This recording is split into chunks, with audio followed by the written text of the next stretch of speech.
Bueno, déjeme saludar y agradecerle la confianza, ya está en nuestro sistema, a la consejera electoral Carla Humphrey, a quien saludo con mucho gusto.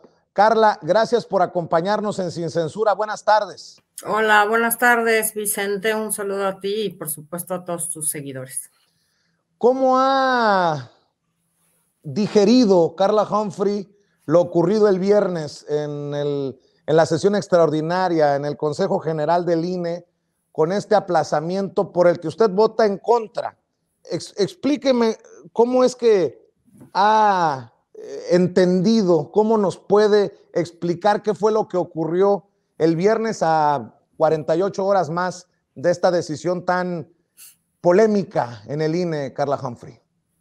Bueno, la verdad es que fue un proceso largo desde que se solicitó el presupuesto, desde que se otorgó con un recorte bastante importante, en el que nosotros habíamos planteado que podía haber la posibilidad, y así lo establece la Constitución, de que cada año pueda haber consulta popular o revocación de mandato.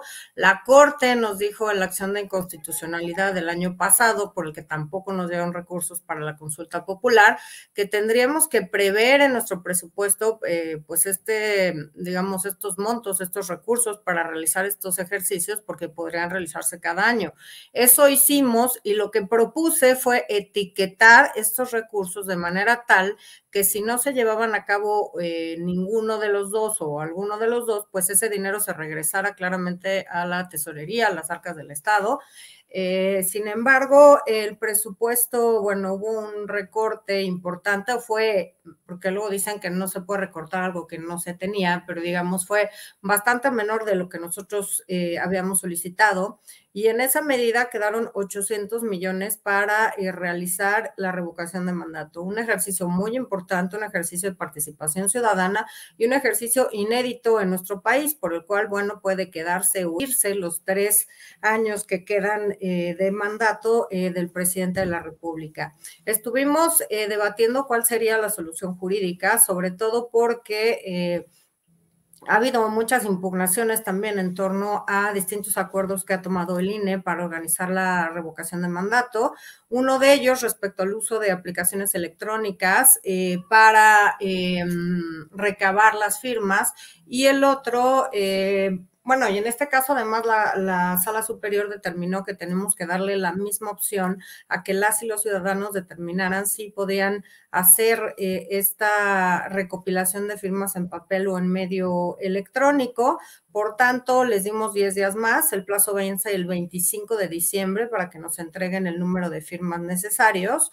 Y bueno, estuvimos evaluando primero esos 800 millones para qué alcanzaban, segundo, viendo economías y ahorros que podíamos generar institucionalmente.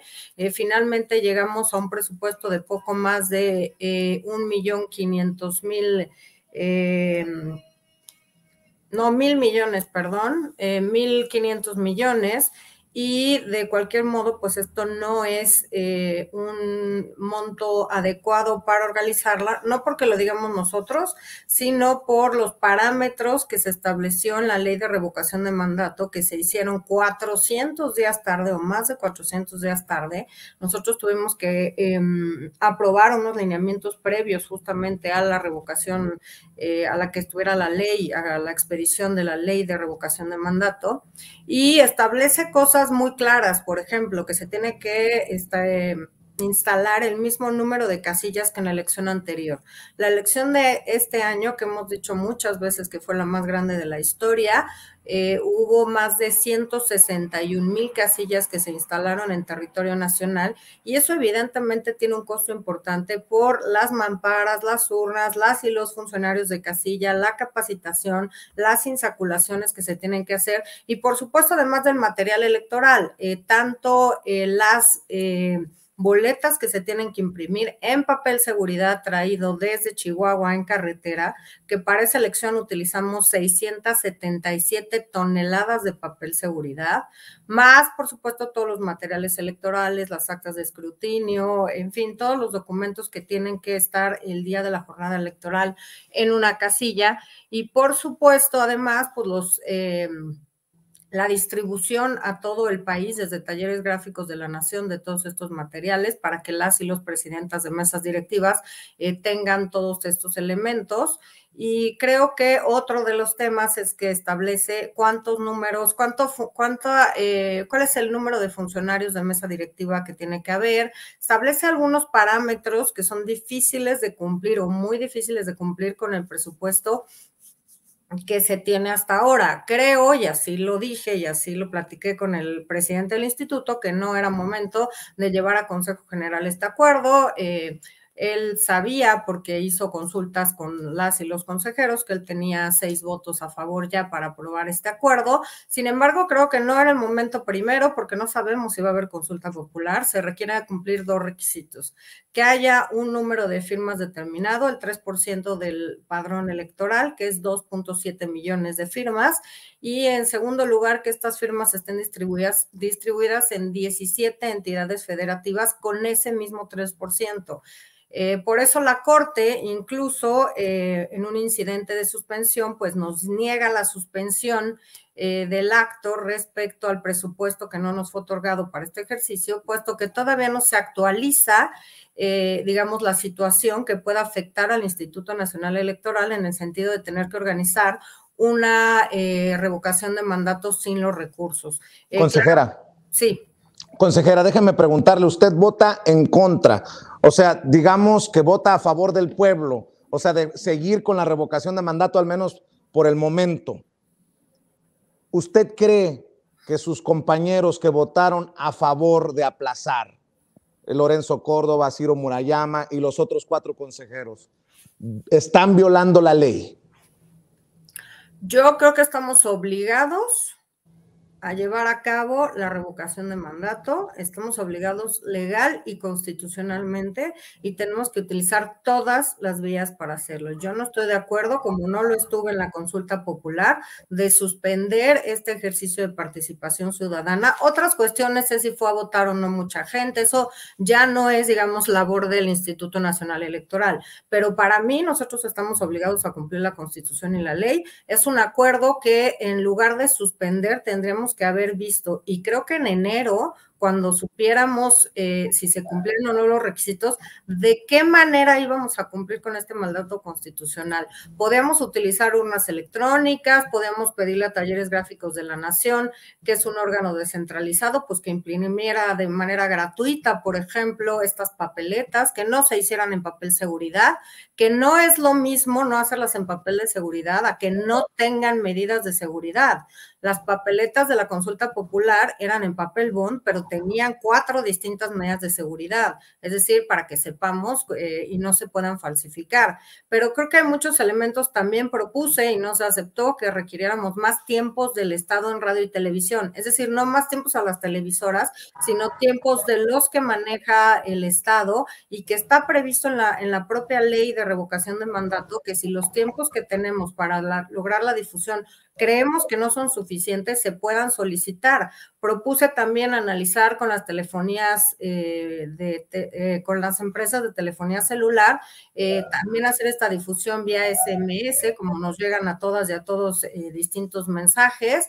En fin, creo que lo que no hay es imaginación y lo que no hay es ganas de hacerlo de modo distinto. Tenemos también urnas electrónicas a disposición que por supuesto implican pues ahorros importantes. No tendríamos que hacer un conteo rápido porque el cómputo y escrutinio comenzarían el mismo día de la jornada, es decir, cerrando las casillas empezaremos a hacer el cómputo y el escrutinio con un cómputo además muy sencillo, porque es una papeleta con 2 respuestas, un sí o un no. Entonces, creo que lo que tenemos que ver es, incluso si no pudiéramos llegar al mismo número de casillas que en la elección pasada, hacer el máximo esfuerzo por tener dispuestas con todas las medidas de seguridad y de certeza la mayor parte de estas, o la mayor parte que podamos, porque creo que es distinto no cumplir en sus términos con de plano decir no lo podemos hacer porque no nos dieron recursos. Por eso le pregunto, le insisto, Carla, ¿cree que están violando la ley los que votaron a favor de aplazar la consulta de revocación, el proceso de revocación de mandato? Creo que son decisiones institucionales, hubo 6 votos a favor. Para mí, claramente estamos incumpliendo la ley si no estamos haciendo todos los esfuerzos para llevar a cabo una obligación como es la revocación de mandato. Esto, desde mi punto de vista, y esto es lo que motiva mi voto en contra de suspender determinadas actividades para este proceso de participación ciudadana. Con un agregado importante, me parece que mucho de lo que se dice es que un proceso de participación ciudadana es igual a un proceso electoral y no es igual. Por eso creo que en estos procesos es donde podemos innovar, podemos usar tecnología. La propia ley de revocación de mandato ya establece que se tienen que entregar a las presidencias de las mesas directivas los padrones en forma digital. O sea, ya evitar esta impresión de también millones de padrones en todo el país con los datos de todas las y los ciudadanos para avanzar hacia otras formas en las que podamos hacer ejercicio de nuestros derechos. En México me lo he oído muchas veces, pero siempre digo que seguimos votando como hace 30 años y yo creo que no estamos como hace 30 años ni en términos de, obviamente, tecnologías de la comunicación y de la información, y tampoco lo estamos con el supuesto, digamos, de la poca certeza en las elecciones. Creo que ese fue, o esos momentos conforme se construyó el modelo actual, son también formas que han ido cambiando. Cada vez las y los ciudadanos estamos más al tanto de lo que vale nuestro voto, de cuidar nuestros votos, y tan es así que, bueno, las mismas o muchas de las y los ciudadanos que fueron funcionarios de mesa directiva de casilla en la elección también se ofrecieron para hacerlo en la consulta popular. Creo que nos hace falta saber la importancia de participar en estos ejercicios de consulta popular y darles el valor que tienen. Y creo que es muy importante además que con un acuerdo así el último día, digamos, el viernes que tuvimos esta sesión maratónica, pues se pueden cerrar vías de diálogo con las que creo que todavía podíamos haber transitado, tanto en el Ejecutivo Federal como en la Cámara de Diputados y Diputadas, para lograr una mayor asignación de recursos para este ejercicio ciudadano. Consejera, hace unos minutos dice usted que Lorenzo Córdoba estuvo consultando el tema previamente con los consejeros, estuvo cabildeando el consejero presidente del INE para que se votara a favor de aplazar la revocación de mandato. No, tuvimos reuniones, o hubo reuniones, yo no pude asistir, pero hubo reuniones en torno a qué podíamos hacer respecto al tema de revocación de mandato. Hubo distintas opciones para intentar reducir costos, hacerlas más asequibles, más baratas, en fin. Y al final, el consejero presidente lo que quería saber es cuál era la posición que tenía. Primero, preguntar si se vería en esta sesión de consejo. Segundo, las opciones que había respecto a realizar la revocación de mandato. Y tercero, pues él también, pues como presidente del instituto, ver cuál era la posición mayoritaria de si se iba o no a consejo el viernes. Y hubo más votos porque se pusiera este acuerdo a consideración de las y los consejeros el viernes pasado. ¿Existe la posibilidad, por ejemplo, de que la revocación de mandato, esta consulta, se haga el día de las elecciones el próximo año? ¿Se puede plantear como posibilidad, consejera? Pues se hablaron de varios escenarios, incluso, por ejemplo, de si había consulta popular, hacerlo el mismo primer domingo de noviembre, como fue la consulta popular del año pasado. Movimos fechas justamente cuando el tribunal establece que se pueden recibir también apoyos en papel y eso detiene los trabajos de revisión. Es mucho más lenta la revisión en papel que la revisión en la app, por eso lo movimos al 10 de abril. Lo que nosotros no queríamos es que se empataran los tiempos de las elecciones y de las campañas, particularmente de las campañas de los 6 procesos electorales que ya están en marcha. Habrá, digamos, por decir, un empalme, unos días, 4 o 5 días, si la revocación de mandato se lleva a cabo el 10 de abril, pero pues lo que queríamos y lo que dice la ley es que nos da un plazo determinado después de la emisión de la convocatoria para llevar a cabo este ejercicio. Desde mi óptica, no sería factible hacerlo el día de la jornada electoral. Carla Humphrey, ¿qué papel está jugando Lorenzo Córdoba ¿Qué papel está jugando el consejero presidente, también de la mano de Ciro Murayama? Algunos creemos que están lastimando la democracia. Algunos hemos señalado que su desmedido interés por los reflectores, por estas ganas de protagonismo, están llevando al INE por un camino que le hace daño precisamente al país. ¿Qué piensa usted? Te lo contesto de este modo. Creo que el INE y bueno, los consejeros que llevan más tiempo, claramente los dos que mencionaste entre ellos, pero bueno, hay al menos otro, tienen un escenario en el que ya no quieren salir de la zona de confort, ya no quieren hacer las cosas distintas, ya no quieren pensar en la ciudadanía y ver cuáles son las formas de potenciar el voto, potenciar que la gente participe, acuda a votar, acuda a estos ejercicios de participación ciudadana. Desde agosto del año pasado propuse, cuando aprobamos el presupuesto, la creación de una comisión de innovación y modernización que han bloqueado por todos los medios y se llevan a que lo estudie el secretario ejecutivo, que es que hay muchas áreas que tienen competencia, pero no hay un esfuerzo institucional por encabezar un tema de hacer procesos electorales más cortos, abaratar elecciones, acercar a las y los ciudadanos que puedan ejercer su voto. Por ejemplo, ahora vamos a hacer una prueba piloto de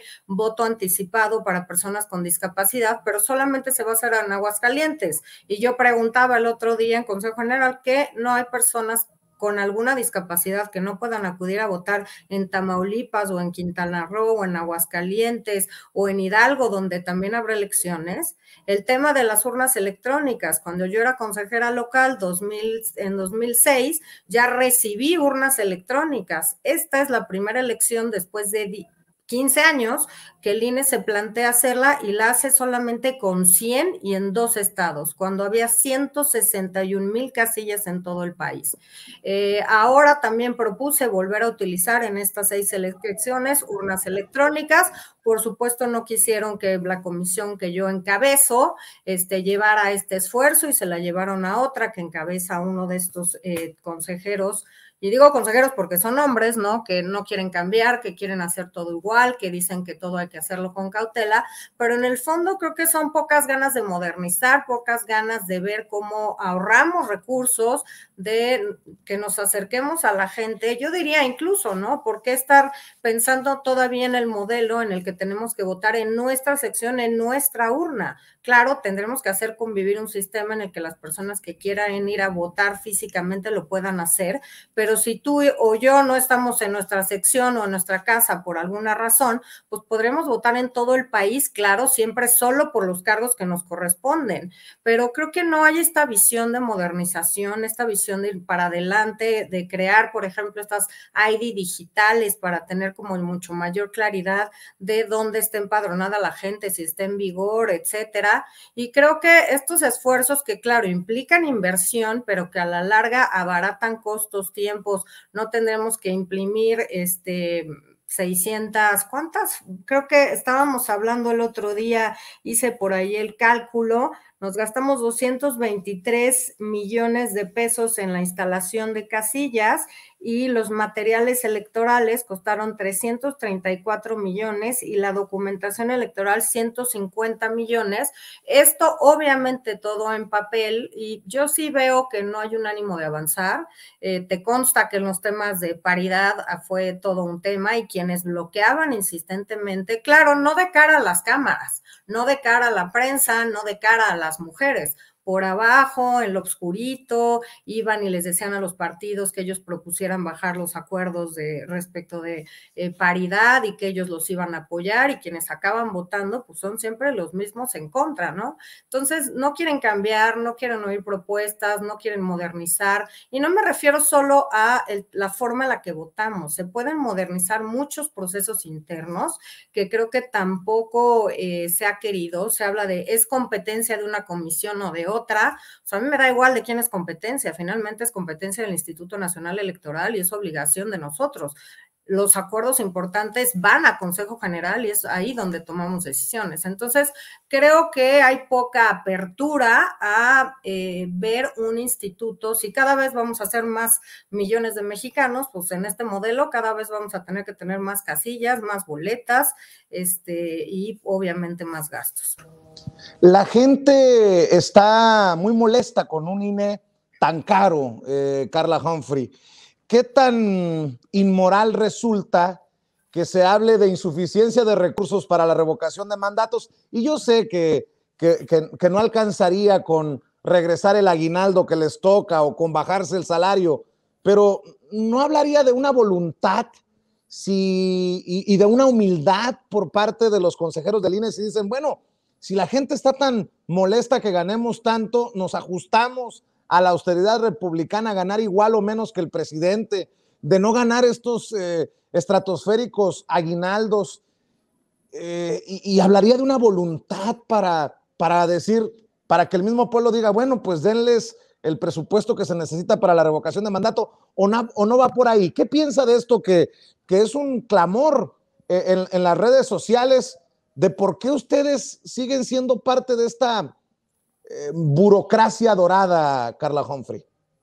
Creo que primero está mal planteado y te lo comenté la vez pasada, los sueldos de los consejeros no son lo relevante, hay 121 personas en el INE que ganan más que el presidente, entre ellos pues varios órganos, personas del órgano interno de control, por ejemplo.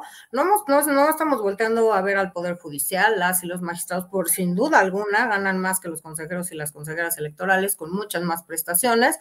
Yo en lo particular no he hecho uso de las prestaciones que tenemos, se llamaban gastos de representación, creo que ahora son de alimentación, no he gastado nada desde que llegué al Instituto Nacional Electoral, creo que eso es un claro compromiso también, que me parece que una cosa es el salario y otra cosa son algunas otras prestaciones. Creo además que el tema de los salarios no debe ser un tema. El consejero Espadas hizo un argumento que me pareció muy interesante, diciendo que si todos los consejeros renunciáramos a todo nuestro salario, tendrían que pasar, no me acuerdo si dijo 300 o al menos 150 años para que pudiéramos reunir la cantidad necesaria para llevar a cabo la revocación de mandato. Creo que esto va por temas mucho más relevantes de digitalización, de modernización, de innovación, de quitarnos tantas trabas de cómo tenemos que votar, las 16 medidas o 20 medidas de seguridad que llevan las urnas electrónicas. La ley y la Constitución no dicen que tengamos que votar en una urna física transparente, que tengamos que ir, que tenga que ser una boleta con tales características. Esas son cuestiones que hemos ido tomando o se han ido tomando en estos 30 años de Instituto Nacional Electoral y que justamente complican nuestros procesos electorales y hacen que sean cada vez más caros. Por eso Carla, sí resulta un insulto que en un país con tantos pobres se hable de un aguinaldo de $500,000, ¿no?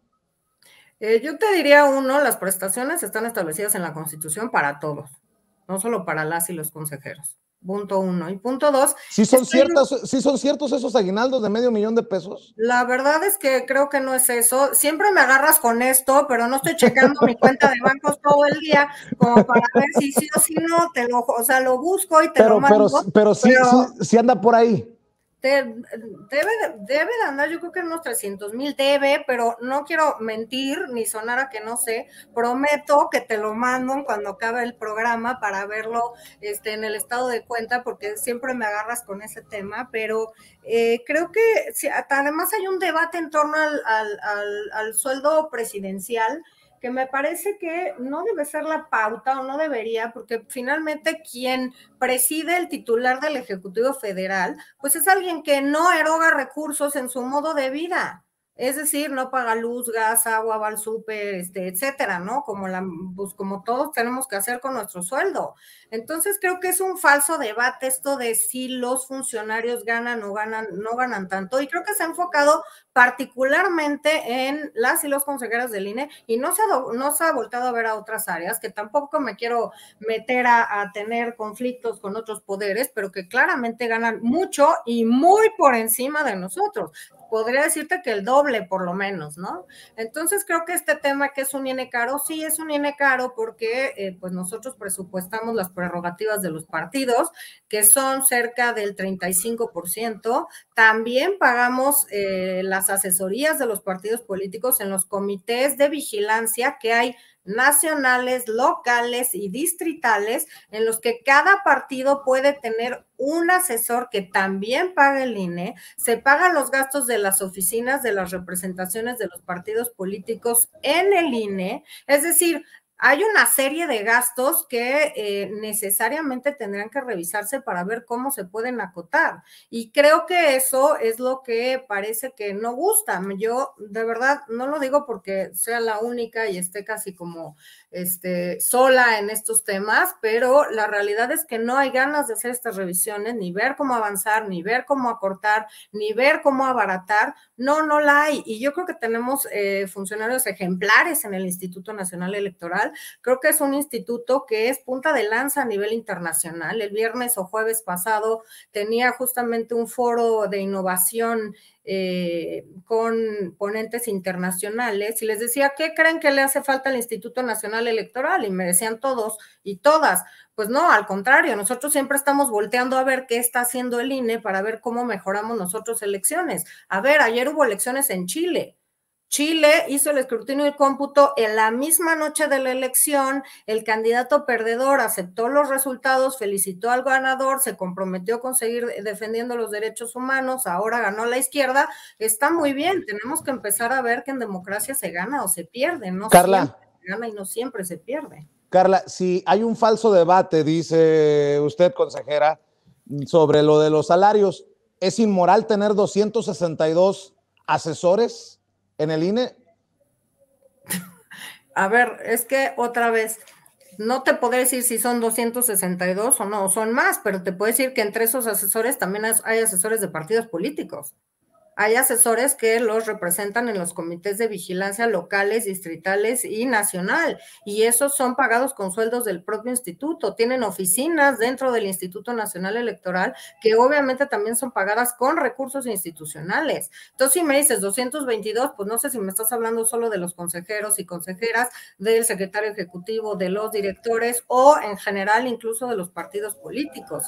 Pero claramente yo te diría, uno, que cada vez se le han ido adosando atribuciones al propio Instituto Nacional Electoral. Estas dos son nuevas, ¿no? Consulta popular y revocación de mandato, sin los recursos adecuados. Y creo que también, por ejemplo, pues, los temas de radio y televisión, si cumplen o no con los requisitos técnicos para que puedan estar al aire. Costó mucho trabajo entender y atender este nuevo modelo de comunicación en 2007. Ahora estamos en la fiscalización nacional, todo el país es fiscalizado por el Instituto Nacional Electoral con autoridades externas que luego ni siquiera cooperan, una Fiscalía General de la República que se empeña en no darnos ningún dato de las investigaciones que estamos haciendo y luego somos los culpables de que se tarden, o son los consejeros que llevan más tiempo los culpables de que se tarden tantos años en desahogar distintas quejas de cosas muy relevantes, como los casos de Odebrecht, por ejemplo.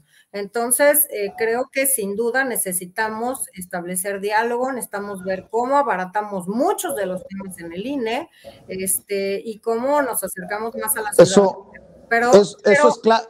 Perdón, Carla, eso es clave para mí, porque lo he reconocido públicamente, que la vi, consejera, exhibiendo a sus compañeros, porque usted buscó cómo sí y ellos explicaban por qué no, y ganó el por qué no, y desafortunadamente no el cómo sí. Y yo veía, por ejemplo, que usted decía, bueno, pues vamos a buscar si en escuelas, en lugares que no nos cuesten. O sea, sí hay formas de bajarle a los costos. La cuestión es que no hay voluntad. ¿Lo puede admitir? Sin duda alguna, hay muchas formas de abatir costos y no hay voluntad. Los mismos centros de votación, ¿no? En muchos países se utilizan y se usan escuelas y cada salón es una casilla distinta, etcétera. Pues yo creo que hay muchas cosas que tenemos que repensar, hay muchas cosas que requerirían reformas legales, pero hay muchas otras que podemos ir implementando y que ya están avaladas incluso por jurisprudencia de la Corte y por sentencias de la Sala Superior como el uso de distintas tecnologías, digamos, de votación electrónicas que podríamos empezar a utilizar. Entonces, creo que si el INE se tarda 10 años en autorizar el voto desde el extranjero por internet, que lo hicimos en la Ciudad de México en el proceso 2011-2012, pues la verdad es que vamos muy lentos en cómo queremos reformular y cambiar este sistema electoral que en efecto es caro y va a ser más caro si somos más mexicanos y si no cambiamos de contexto y de formas en las que podamos ejercer nuestro voto. Entonces, sin duda hay formas de abaratar y sin duda hay resistencias internas muy importantes para no cambiar ni una coma, nada, ni siquiera arriesgarnos a ver otras.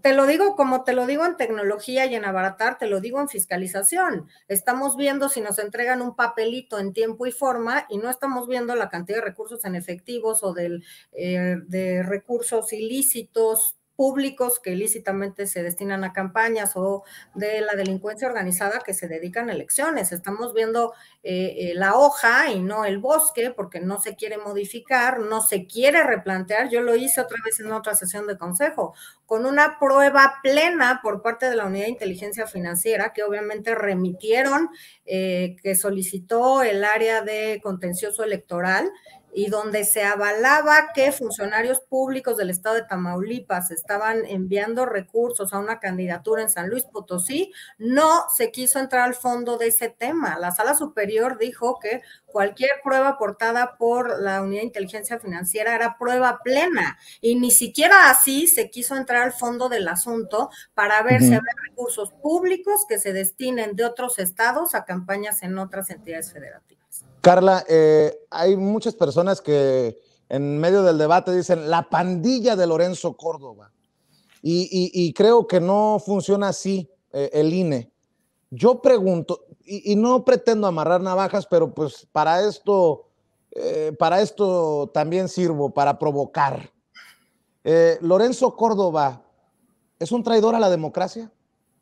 Yo no veo a Lorenzo como traidor a la democracia, pero sí veo bueno, a ver, él empezó de consejero, lleva varios años de presidente, creo que es un tipo con el que se puede dialogar, creo que hay gente cerca que no le ayuda para nada. ¿Cómo quién? Pues como Ciro Murayama, por ejemplo, como el consejero Ruiz Saldaña. Sí me parece que ya tienen una dinámica en la que llevan muchos años juntos, y aquí sí me pregunto, y lo digo así porque me lo he preguntado con gente cercana, ¿no? ¿Vale la pena, claro, este tema de que se vaya refrescando la integración por etapas? Pero, por ejemplo, yo que llevo un año o menos, un año y medio casi, pues claramente todas las direcciones o la mayoría ya fueron nombrados por ellos, la mayoría de las personas que pertenecen a los organismos públicos locales.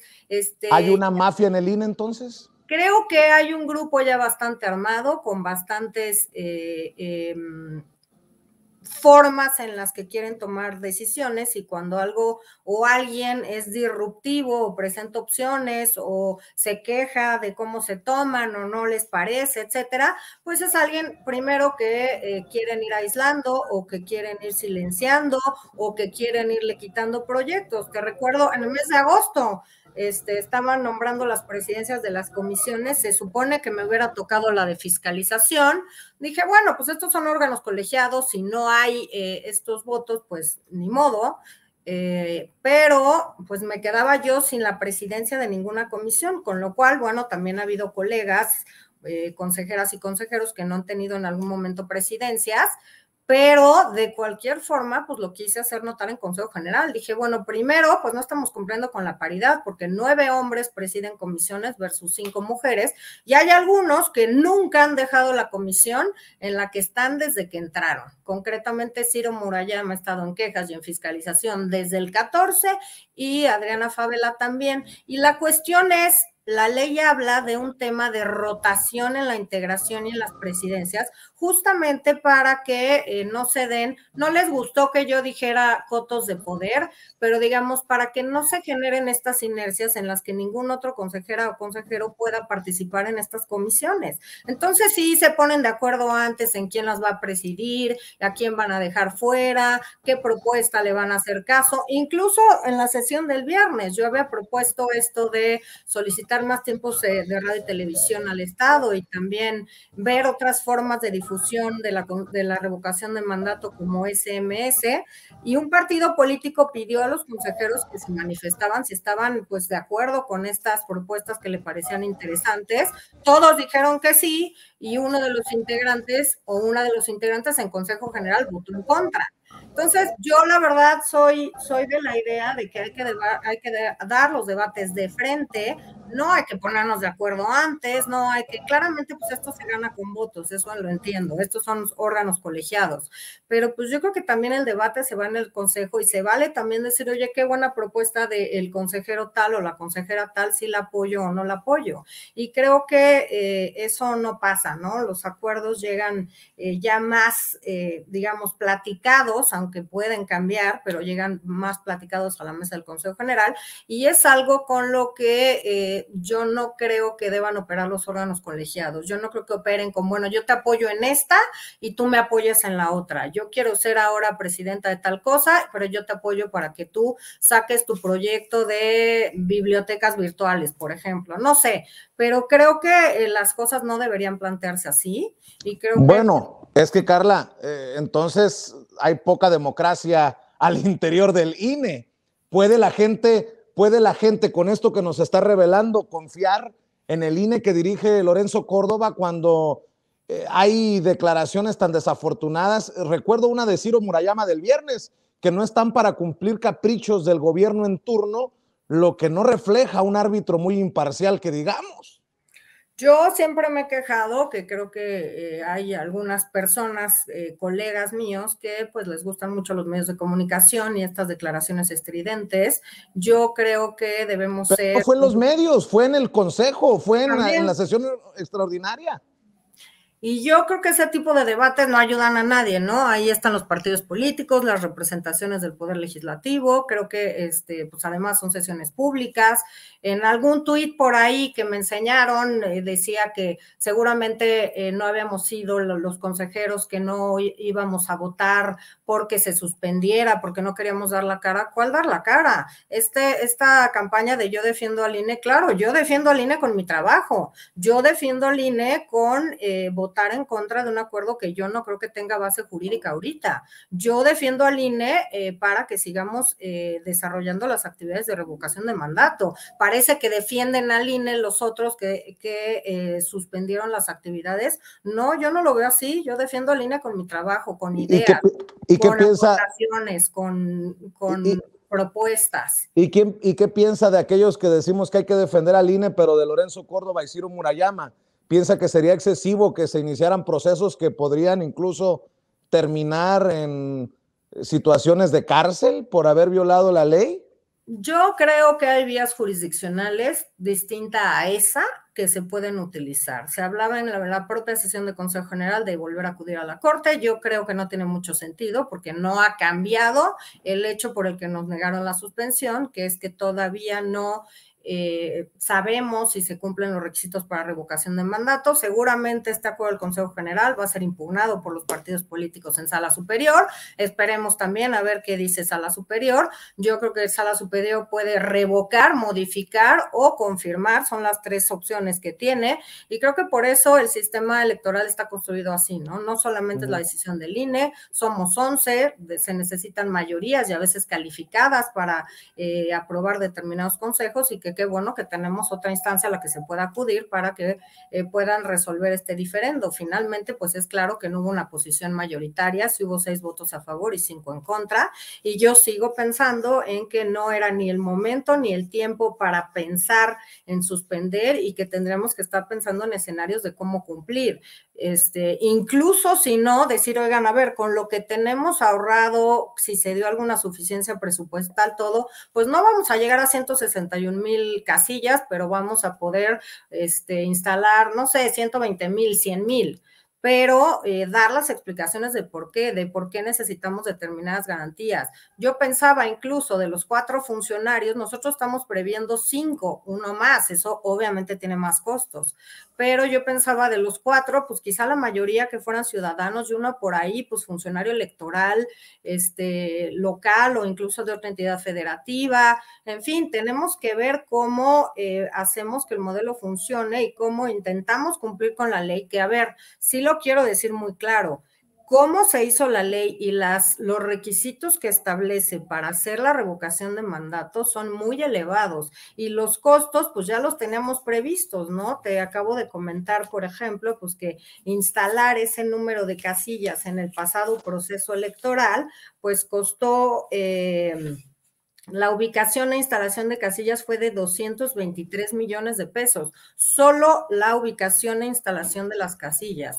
Entonces, creo que no hay recursos para eso, pero creo que se pueden abaratar, creo que puede haber muchas opciones, creo que estamos en la obligación de buscarlas y creo que la pandemia nos ha enseñado que la tecnología es aliada y no enemiga de seguir trabajando, de la democracia, de las elecciones y de, por supuesto, de seguir avanzando en muchos temas. Entonces,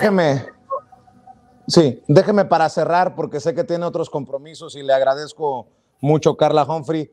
¿Qué mensaje le deja a la gente? Porque hay mucha gente crítica de usted, por otras razones que espero me conceda otra entrevista que está pendiente, no me he olvidado, Carla Humphrey, pero hay mucha gente crítica de usted, hay mucha gente crítica, obviamente, de Ciro Murayama y de Lorenzo Córdoba, hay mucha gente que dice que ya no se puede confiar en el INE, y yo no creo, ahí sí difiero con usted, que haya falsos debates, porque si el debate es de abajo, debe de tomarse en cuenta sobre los salarios, sobre los aguinaldos, sobre los asesores, sobre las Harley Davidsons, sobre todo esto. ¿Qué le dice a la gente, a las miles de personas que están conectadas en estos momentos en Sin Censura? ¿Qué le dice para cerrar a esa gente que le ha perdido la confianza a este árbitro que actúa a veces como un jugador más, pateando el balón de la mano, obviamente, de Lorenzo Córdoba y de Ciro Murayama? Yo te diría que el INE es la institución más confiable del Estado mexicano y así lo demuestran las encuestas, siempre entre el 60 y el 70% de aprobación. Creo que se ha construido un INE a lo largo de más de 30 años que ha podido o ha conseguido que haya transiciones de poder entre distintos partidos políticos sin derramamiento de sangre. Creo que cualquier ciudadano confía en el INE y por eso tenemos pues una cobertura del 99% de las y los ciudadanos que tienen su credencial de elector y que están preocupados porque esté vigente. Pues el alto índice de participación en una elección intermedia como la pasada, creo que también habla del interés de la ciudadanía en el Instituto Nacional Electoral, pero también en su democracia, y creo que las experiencias de las y los ciudadanos que seguramente oíste o yo escuché también, era que qué buen trabajo, que qué gusto haber sido funcionaria de mesa directiva de casilla, que no sabía la cantidad de trabajo y de cuidados que se tenían para llevar a cabo las elecciones. Y por supuesto, y como bien señalas, pues yo he sido sujeto como varios de mis compañeros de distintas críticas en redes sociales por cosas que nada tienen que ver con mi desempeño profesional, incluso te diría de violencia política en razón de género, porque claramente las cosas que se leen y que se escuchan, pues son cosas que ningún funcionario público tendría por qué tolerar, y el gobierno mexicano menos, porque pues hay todo un marco de pues digamos, de leyes reformadas para combatir la violencia de género primero y la violencia política en razón de género después. Entonces, te diría que si se cuestionan nuestros planteamientos, nuestras intervenciones. ¿Se ha excedido el presidente? ¿Se ha excedido el presidente? Yo lo veo más en cosas que de repente leo o que me acercan en redes sociales y etcétera, y que digo, wow, o sea, y te lo digo así de claro, cuánta, vulgaridad cabe en 140 caracteres, porque lo mismo le puedes decir a un funcionario y decirle, oiga, no me parece su trabajo, su propuesta esta me parece malísima, yo creo que el INE debería voltear a las elecciones, por ejemplo, de Chile, donde pasa tal cosa, o las de Paraguay, que también se utilizaron urnas electrónicas, o las de Brasil, que llevan 25 años en el tema de urnas electrónicas, en fin. ¿Usted respalda la idea de la crítica del presidente? ¿Usted está de acuerdo con que el presidente se posicione así como se posiciona contra el INE? Hoy habló muy duro sobre Lorenzo Córdoba. Yo creo que el presidente, como cualquier ciudadano y ciudadana de este país, tiene derecho a la libertad de expresión y tiene derecho, por supuesto, a opinar lo que se quiera. Yo creo que cada quien tenemos puntos de vista distintos, tenemos que manifestarlo y creo respetuosamente porque ese es el país que queremos, un país en el que no nos sintamos violentados ni agredidos, sino que podamos compartir y podamos, sí, compartir los puntos de vista que cada quien tenemos. Yo no me siento criticada ni violentada por lo que señala el presidente de la República. Lo digo más, creo que hay una violencia mucho más clara en redes sociales, mucho más claras en estas granjas de bots que surgen y que dicen cosas impensables o que por lo menos a muchos de nosotras y de nosotros no se nos ocurriría escribir en una red social, pero yo no tengo ningún problema con el debate y el debate duro y ríspido y rudo, por llamarlo en un sentido, y creo que hay que escuchar también otras opciones y otras formas de hacer las cosas, y creo que en ese sentido, pues las expresiones del presidente de la República para mí son tan respetables como las de cualquier otra persona que justamente con respeto, pues haga estos planteamientos.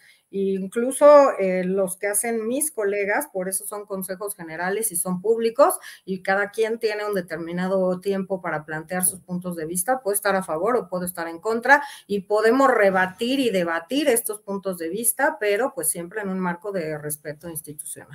Pues con mucho respeto, difiero con Carla Humphrey cuando dice que el INE es la institución más confiable del Estado mexicano.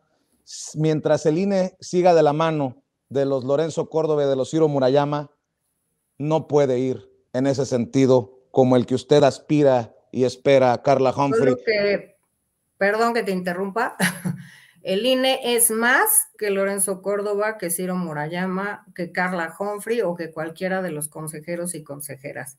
El INE es una institución que lleva 30 años y hay trabajadores y funcionarias y funcionarios del INE en todas las entidades federativas, en todos los distritos electorales de nuestro país, y por tanto creo que ese trabajo es el que habla. Nosotros solo presidimos un órgano en el cual la ciudadanía ha puesto su confianza, y lo de la confianza yo también difiero porque no es, tampoco lo digo yo, lo dicen diversas encuestas que salen publicadas en medios de comunicación. Bueno, entonces quedamos pendientes con la otra entrevista. Hay muchos temas todavía pendientes, Carla Humphrey. Sí, y prometo antes de verte ver mi cuenta bancaria para que no me agarres ahí siempre en curva, lo prometo. Muy bien, nos saluda a don Santiago Nieto, por favor, que también con él también tenemos una plática pendiente, y le agradezco que haya aguantado todo este tiempo, casi una hora de entrevista con nosotros. Te agradezco, Carla, por la generosidad, y ojalá que este INE haga lo conducente para que se cristalice la democracia participativa como lo requiere, como lo quiere la gente. Muchas gracias y estamos al pendiente. Buenas tardes, Carla. Gracias a ti, gracias por este espacio, y ten por seguro que en lo que esté en mis manos habrá revocación de mandato. Si dependiera de mí, sin duda alguna, tendríamos este día 10 de abril la revocación de mandato. Somos 11, pero de mi parte cuentan y cuentas con que esa será la línea que yo seguiré impulsando.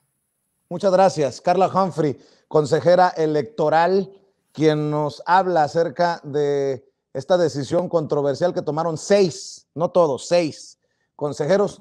Ella votó en contra y de esta suspensión o aplazamiento temporal de la revocación de mandato que nos tiene ocupados a muchos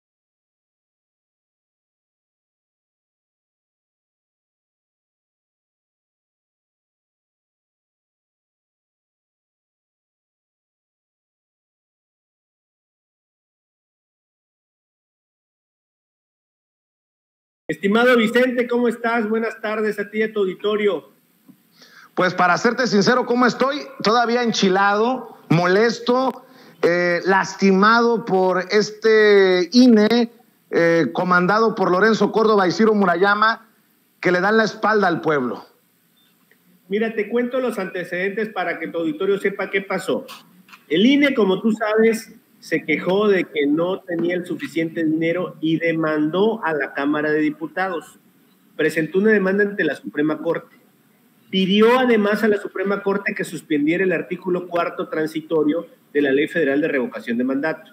Este artículo, Vicente, esta parte es bien importante. Ese artículo le ordena al INE, dice, el INE deberá garantizar la realización del ejercicio de revocación de mandato. Y para ello, dice este artículo, y lo leo textual, por lo que hará los ajustes presupuestales que fueran necesarios. Esto no le gustó al INE, fue a la Suprema Corte, pidió que se suspendiera ese artículo, ¿y qué crees? La Corte se lo negó. Les dijo que no procedía su suspensión. Muy bien, hasta ahí todo bien. Luego este viernes sacan un acuerdo donde ellos, de motu propio, sin importarles lo que resolvió la Suprema Corte, suspenden el proceso de revocación. Y lo llaman, le pusieron un nombre muy raro, te voy a decir qué dijeron. Era una suspensión provisional o algo así. El punto es que no quieren seguir haciendo este trabajo. Ahora bien, yo como presidente de la Cámara de Diputados soy el representante legal de la Cámara de Diputados. La Cámara de Diputados es parte en ese juicio donde te acabo de decir que nos demandó a nosotros. El INE nos demandó a nosotros, a la Cámara de Diputados. Lo que yo voy a hacer es promover todas las acciones necesarias para decirle a la Corte que han violado y que están violando esta suspensión que les dio. Aparte de violar la ley, que lo acabo de leer y muy claramente dice que ellos tienen que hacer los ajustes presupuestales que sean necesarios. Pero ahora viene la parte en la cual se ha generado comentarios sobre lo que vamos a hacer en la presidencia de la Cámara. Y vamos a presentar denuncias ante la Fiscalía General de la República y ante el órgano interno de control, la Contraloría del INE. ¿Por qué, Vicente? Por los posibles delitos de coalición de servidores públicos y de abuso de autoridad. Y quiero leerle a tu auditorio en qué consisten estos. Fíjate, bien claro. Código Penal Federal, artículo 216. Comete el delito de coalición de servidores públicos los que teniendo tal carácter se coaliguen para tomar medidas en contra de la ley. Yo ya les acabo de leer qué dice la ley de revocación de mandato. Ellos han tenido acciones para ir en contra de la ley, pueden ubicarse en este supuesto, lo determinará un Ministerio Público y un juez. Segundo posible delito, ley reglamentaria de las fracciones 1 y 2 del artículo 105 de la Constitución Federal. Esta ley que reglamenta a las acciones y controversias constitucionales, en el artículo 58 dice que quien viole una suspensión será acreedor a las penas establecidas en el Código Penal para el delito de abuso de autoridad. Y es lo que vamos a hacer, Vicente. Yo tengo la obligación, como presidente de la Cámara, de salvaguardar las leyes que emanen de la propia Cámara, estamos hablando de la Ley Federal de Revocación del Mandato, y de generar acciones en los juicios en que la Cámara sea parte, como esa controversia que promovió el INE. Y además, si aprecio la posible comisión de un delito, denunciarlo al Ministerio Público para que éste investigue y en su caso vaya con un juez a solicitar la acción penal. Es mi obligación, es mi deber, lo voy a hacer, Vicente. Pues ya se va a venir la oposición diciendo que Lorenzo Córdoba es un perseguido de ustedes desde Morena, con mucho respeto lo voy a decir porque lo han dicho los de la oposición, obviamente con todo el sarcasmo, de los borregos que solo obedecen al presidente Andrés Manuel López Obrador. Imagínate esa posibilidad de que termine tras las rejas algún consejero, o en este caso el consejero presidente Lorenzo Córdoba, Sergio. Mira, tú y yo hemos platicado muchas veces y hemos comentado temas políticos. Ahora acabas de ser testigo, tú y tu auditorio, de que es un tema eminentemente jurídico. Les leí los artículos, le dije el antecedente, sabemos las acciones, estamos ante una situación, a nuestro juicio, bastante clara. Por eso tomamos la determinación, y así lo anuncié desde el viernes mismo, Vicente, que vamos a tomar todas las acciones. El fin de semana estuvimos trabajando los documentos, yo espero que estén listos entre hoy o mañana. Voy a estar informando evidentemente a toda la gente cuando presentemos la denuncia ante la Fiscalía General de la República, ante la Contraloría Interna y también las acciones que tomaremos ante la Suprema Corte. Es un hecho, Vicente.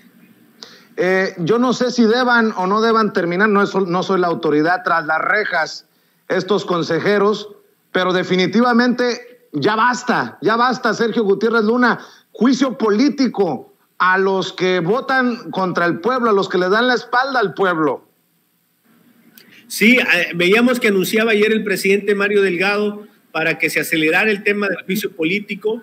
Si se avanza con este tema, es un asunto en el que se pronunciará el Pleno de la Cámara de Diputados. Yo habré de estar dirigiendo esa sesión, Vicente, donde determinará el Pleno en su caso si hay razón para procedencia del juicio político en contra de las y los consejeros que tomaron esta determinación, que también hay que decirlo claramente, Vicente, fue un grupo, fueron 6 contra 5, esos consejeros lo que tomaron esta determinación. Por eso aquí el delito de coalición de servidores públicos habla de un grupo de servidores públicos que, teniendo tal carácter, se coaliguen para tomar medidas en contra de la ley. Entonces vamos a ver qué procede. Incluso si procedieran estas denuncias ante el Ministerio Público accionaría ante el juez, y si el juez así lo considera, o el propio Ministerio Público puede solicitar a la Cámara el desafuero, como ya se han dado en otros casos, Vicente, que tú y tu auditorio conocen claramente.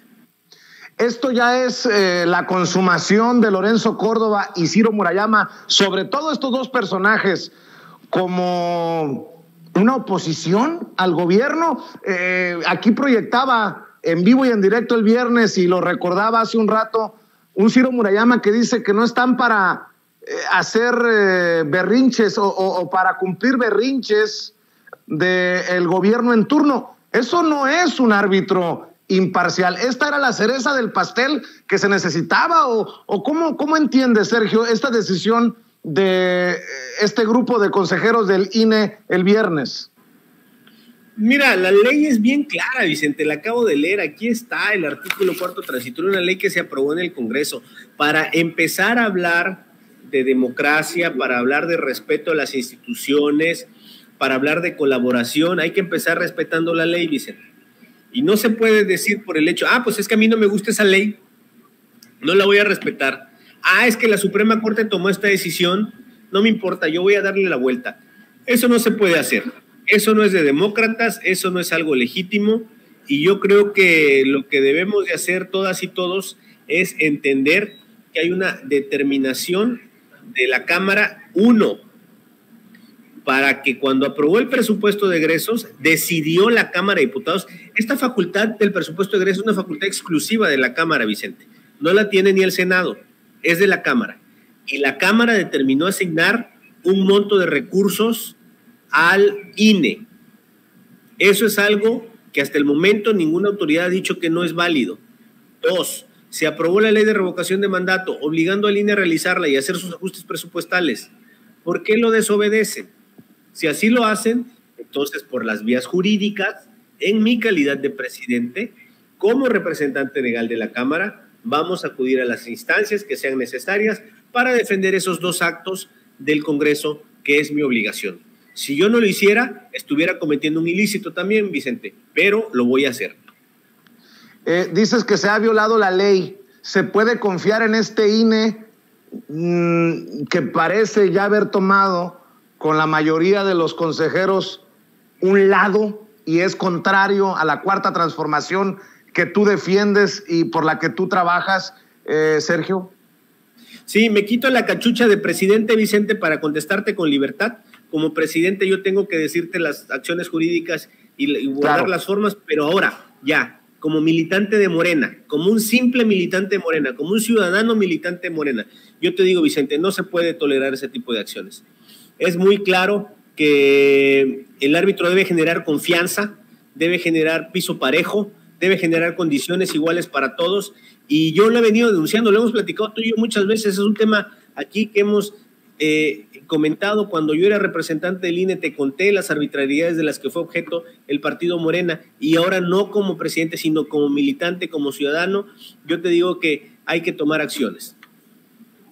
Oye, y para ir cerrando, Sergio, porque sé que andas bastante ocupado, pero estábamos al pendiente durante todo el día de el Consejo General y la sesión extraordinaria.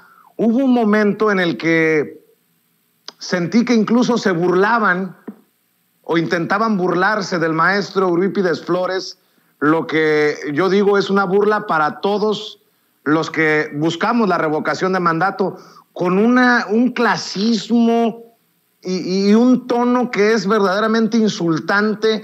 Desde el consejero presidente del INE parece que se le hace el caldo gordo a los representantes del PAN, del PRD, para, insisto, demeritar la labor que en algún momento hiciste tú, Sergio Gutiérrez Luna, como representante de Morena ante el INE, y que en ese momento hacía Eurípides Flores, representante suplente de Morena ante el INE. Eurípides Flores es un cuadro de primera en Morena, un hombre con la camiseta puesta, un hombre que ha dado la batalla de forma muy intensa. Hicimos mancuerna cuando estuvimos ahí, yo era representante propietario y él suplente, trabajamos muy bien porque es alguien comprometido totalmente, viajaba, veía los asuntos en tribunales, litigaba, hacía declaraciones, es un abogado, es el abogado del obradorismo, merece respeto, está haciendo un gran trabajo, no vamos a permitir que le falten el respeto a nuestro compañero Eurípides Flores, es un gran cuadro, es el futuro de Morena, vamos a seguir apoyándolo. Hay posibilidades, para cerrar, Sergio, de lo que ustedes platican, ¿hay posibilidades de darle más dinero al INE o de plano es no a más dinero al INE? A mi juicio no debe de abrirse esa posibilidad. El INE yo creo que debe de entrar en el esquema de la austeridad, y no porque lo diga yo, ni porque lo diga Morena, sino porque lo dice el pueblo, Vicente. El pueblo demanda instituciones austeras, quiere que los gobernantes tengan la certeza de que quienes están en el poder público usen adecuadamente los recursos y no en excesos, Vicente. Eso es lo que dice el pueblo, esa es la verdad. ¿Qué es lo más insultante de todo esto? ¿El aplazamiento temporal de la consulta o ver que no hay, hablaban de humildad en la sesión extraordinaria, y yo decía, pues no veo mucha humildad que digamos de los consejeros, de decir, oigan, pues en una muestra de congruencia decimos no al aguinaldo de $500,000 o nos vamos a alinear con el tema de la austeridad y vamos a ganar igual o menos que el presidente de la República. ¿Qué es lo más insultante desde tu perspectiva, diputado Sergio Gutiérrez Luna? A mí me parece muy grave ya de plano que inobserven la ley, que no cumplan la ley cuando la ley es tan clara. A veces se agarran de pretextos de que hay dudas, de que se puede interpretar, pero yo lo veo tan claro, se los acabo de leer. Y dos, que van a la corte, no les da la razón, pero les vale. De todas maneras hacen lo que querían. O sea, ellos querían que hubiera una suspensión, la corte les dice no, y ellos dicen, bueno, pues entonces yo lo suspendo, no pasa nada. ¿Cómo? ¿Cómo va a ser eso? ¿Con qué cierras, diputado? ¿Qué le dices a la gente que está al pendiente, a la gente que tal vez ya también firmó, a la gente que también está haciendo o intentando ser sobajada por parte de estos personajes cuando cancelan la participación de ciertos promotores de la consulta, hasta por 3 irregularidades en uno de los casos? ¿Qué le dices a esta gente que no confía en el INE, que viene tiempo diciendo que renuncie Lorenzo Córdoba, esa gente que está agraviada? ¿Qué le dices para cerrar a la audiencia de Sin Censura? Mira, hemos estado impulsando en la Cámara la democracia participativa, que la gente participe en la toma de decisiones. Ha sido un esfuerzo estar echando a andar esto. ¿Recuerdas con la consulta sobre el juicio de expresidentes, toda la resistencia que hubo? Ahora con este nuevo ejercicio de revocación o ratificación de mandato, todas las resistencias. ¿Cuál es el fondo del tema? Que hay poderes fácticos que no quieren que el pueblo tome decisiones. Estos mecanismos son para que el pueblo tome decisiones. pero yo te lo digo contundentemente a ti, Vicente, a tu auditorio. El presidente de la Cámara de Diputados va a tomar las acciones institucionales con base en ley para defender la legitimidad de las leyes y decisiones que se están aprobando, que se están tomando en este Congreso elegido por el pueblo. El pueblo manda. Y como dice el presidente, el pueblo pone y el pueblo quita, y vamos a respetar eso, Vicente. Yo te agradezco por este tiempo, diputado, presidente de la mesa directiva de la Cámara de Diputados, Sergio Gutiérrez Luna. Siempre gracias por estos detalles con la audiencia de Sin Censura y te mando un abrazo. Gracias, estamos acá en mi pueblo, en Minatitlán, por eso traíamos ahí tantito retraso, pero qué bueno que pudimos hablar, Vicente, contigo y con tu auditorio. Cuentan conmigo, seguiremos dando la batalla. Les mando un fuerte abrazo. Ya me contarás lo de los juguetes. Sé que donaste tu aguinaldo para comprarle regalitos a los niños más vulnerables. Ya me contarás de eso también. Te voy a mandar las fotos del festival que vamos a hacer más tarde. Aquí en Minatitlán llegamos en la mañana. Hay que ser solidarios con los que menos tienen. Hay que ser solidarios con los niños. Venimos saliendo de una etapa difícil y hay que poner los que podemos. Doné mi aguinaldo para darles un poco de felicidad a mis paisanos, a mis niños de aquí, de mi pueblo, de donde yo soy. Un abrazo y gracias por eso. Es Sergio Gutiérrez Luna, diputado presidente de la mesa directiva de la Cámara de Diputados, hablando sin censura.